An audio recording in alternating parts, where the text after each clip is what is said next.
ಎಲ್ರಿಗೂ ನಮಸ್ಕಾರ ಸ್ನೇಹಿತರೆ, ಹೇಗಿದ್ರೆ ಎಲ್ಲರೂ ಚೆನ್ನಾಗಿದ್ದೀರಾ ಅನ್ಕೋತೀನಿ. ಸ್ನೇಹಿತರೆ, ಈಗ ಗಣಪತಿ ಎಲ್ಲ ಇಟ್ಟಿದ್ದೀರಿ ಆಲ್ರೆಡಿ. ಗಣಪತಿಗಳು ಎಲ್ಲ ಗಲ್ಗಲ್ಲಿನೂ ಕೂಡ, ಎಲ್ಲ ಮನೆಗಳಲ್ಲೂ ಕೂಡ, ಎಲ್ಲ ಒಂದು ಸರ್ಕಲ್ಗಳು, ಎಲ್ಲ ಊರುಗಳಲ್ಲೂ ಕೂಡ ಗಣಪತಿನ ನಾವು ಇಟ್ಟು ಪೂಜಿಸ್ತಾ ಇದ್ದೀವಿ. ಪೂಜಿಸಲೇಬೇಕು, ಯಾಕೆಂದ್ರೆ ನಾವೆಲ್ಲ ಹಿಂದೂಗಳು. ಗಣಪತಿ ಇಟ್ಟು ನಾವು ನಮ್ಮ ಒಂದು ಹಿಂದೂ ಆಗಿರೋದ್ರಿಂದ ನಾವು ಗಣಪತಿ ಎಲ್ಲನೂ ಇಟ್ಟು ಪೂಜೆ ಮಾಡೋದು ಸ್ವಾಭಾವಿಕ. ಮತ್ತೆ ಇನ್ನೂ ಹೆಚ್ಚು ಹೆಚ್ಚು ಗಣಪತಿ ಕುಣಿಸಿ ಅದ್ರ ಜೊತೆಗೆ ಕೆಲವೊಂದು ಜಾಗದಲ್ಲಿ ಪಟಾಕಿ ಹೊಡಿಯಕ್ಕೆ ಹೋಗಿ ತುಂಬಾ ಜನಗಳು ಕಣ್ಣುಗಳು ಕಳ್ಕೊಂಡಿದ್ದಾರೆ.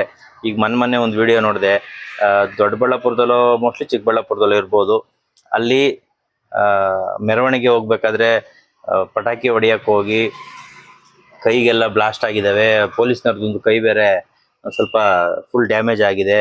ಅಲ್ಲೊಂದು 2-3 ಜನ ಸತ್ತೋಗಿದ್ದಾರೆ ಅಂತ ಮಾಹಿತಿ ಬೇರೆ ಬರ್ತಾ ಇದೆ.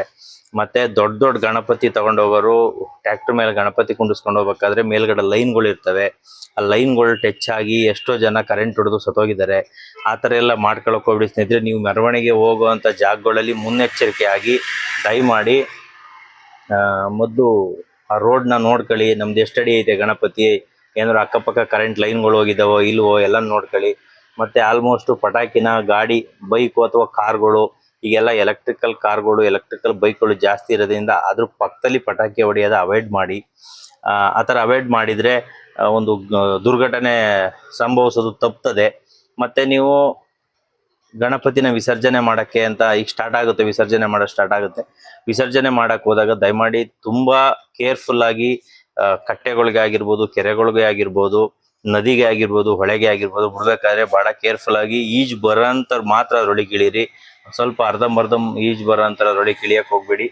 ಆ ಥರ ಆದಾಗ ನಿಮಗೆ ಭಾಳ ತೊಂದರೆ ಆಗುತ್ತೆ ಅಂತ ಹೇಳ್ತಾ ಈ ವಿಡಿಯೋನ ಇಲ್ಲಿಗೆ ಮುಗಿಸ್ತೀನಿ. ಎಲ್ರಿಗೂ ನಮಸ್ಕಾರ.